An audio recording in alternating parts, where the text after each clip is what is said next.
Introduced. Mr. Chair, we once again find ourselves in a chaotic and dangerous world where those with power, namely Russia and China, are determined to remake the world order to suit their own ends, where the rights and freedoms of smaller, less powerful states are discarded.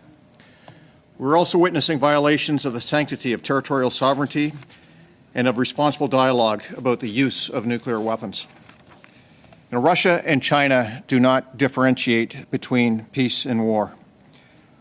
In seeking to achieve their national objectives, they will use all elements of national power, often acting just below the threshold of large-scale violent conflict.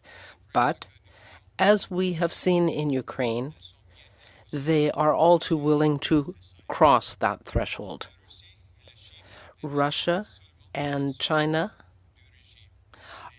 are not just looking at regime survival, but regime expansion. They consider themselves to be at war with the West. Their greatest threat comes not from external adversaries, but from their own populations.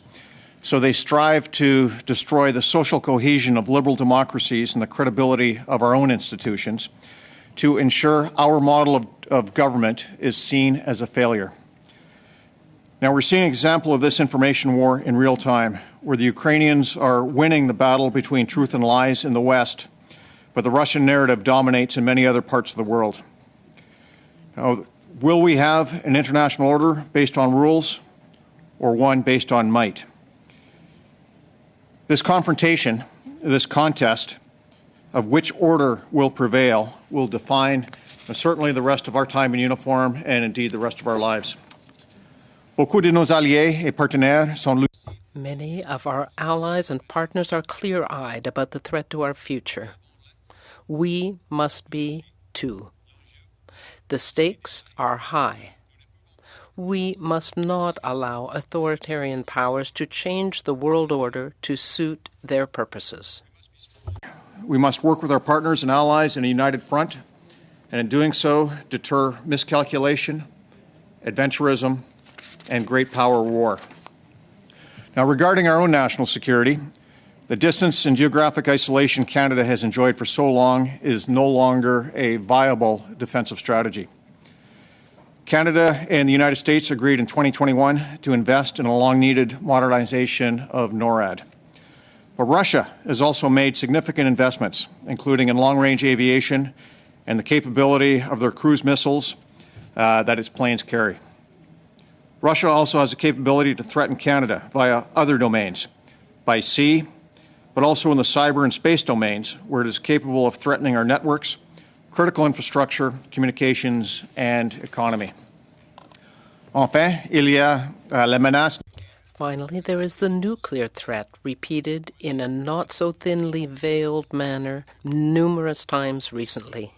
The Russian threat is very clear. We know that Russia has threatened to use nuclear weapons, but we need to be vigilant. Fortunately, so are the actions we must take to meet that threat. As we prepare for the possibility of open conflict in traditional domains, we must also develop our capacity for confrontation in the cyberspace and cognitive domains. We must integrate our capabilities across all domains. We must develop an integrated approach to national security that combines military responses with diplomatic, economic, and information actions at the local, regional, national, and multinational levels. Et nous devons maintenir un avantage sur le plan. And we must maintain an intellectual advantage, generating diverse policy options and ideas with an ongoing dialogue among allies, agencies, industries, academia, and governments. This will be critical to sustaining our strategic edge. Be naive about the threats in the world. Adversaries view compromise as weakness to be exploited. They only respect and respond to strength. Mr. Chair, The rules-based international order, which has underpinned world stability and indeed our national prosperity for generations, is faltering. It needs to be defended. The gravity of these times should be apparent